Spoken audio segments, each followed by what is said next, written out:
তোমার মার্কা সাইকেল আবাস মার্কা, আমার তোমার মার্কা সাইকেল আমার মার্কা ভোটটা দিন। সাইকেল আবাস মার্কা, আমার তোমার মার্কা সাইকেল আবাস মার্কা সাইকেল আবাস মার্কা, আমার তোমার মার্কা সাইকেল আবাস মার্কা। চাচা এবার নির্বাচন আমাকে ভোটটা দিন। তো বাবা তোমার মার্কাটা কি? মার্কা বলছিস তো মার্কা। চাচা সাইকেল আবাস মার্কা কি মার্কা বাপ? শুনলেন তো চাচা, সাইকেল আবাস।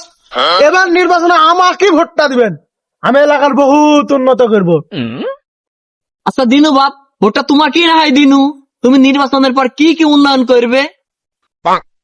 দেব্বাস হাতে হেরিকেন ধরা দেবিনি এবার ভোট জেতার পর। এই, তুই কিছু বললি না কি রে? না এমপি সাহেব, আমি তো কিছু বলিনি। আমি নির্বাচনে জিতলে 6 মাসের শিশুর থেকে শুরু করি 100 বছরের বৃদ্ধা মতো কারুক বেকার রাখবো না। সরকারের হাত কোনো না কোনো ভাবে লড়বেই, কেউ বেকার থাকবে না। খালি ভোটটা আমাকে দিয়ে নির্বাচিত করেন, বাকিটা আমি দেখছি। হয় বাপ, এই যে এক সরকার দিকে যেটা ঘষাং ঘষাং করছিল, কিন্তু শ্বশুর মানছে না শাশুড়ি মানছে না, যেখানে সেখানে রাত নাই দিন নাই যে চুলকিতে আসি বাপ। আবার তুমি কি কাজ দিবে? তোমরাও এনদারি কাজ দিবে জানিনি। নির্বাচনে সব কি কাজ উঠার পরে কি কি কাজ দাও, যাও দেখবো। না চাচা, না চাচা, আমরা আরো ওই রকম প্রতিষেধক আনবো, প্রতিষেধক।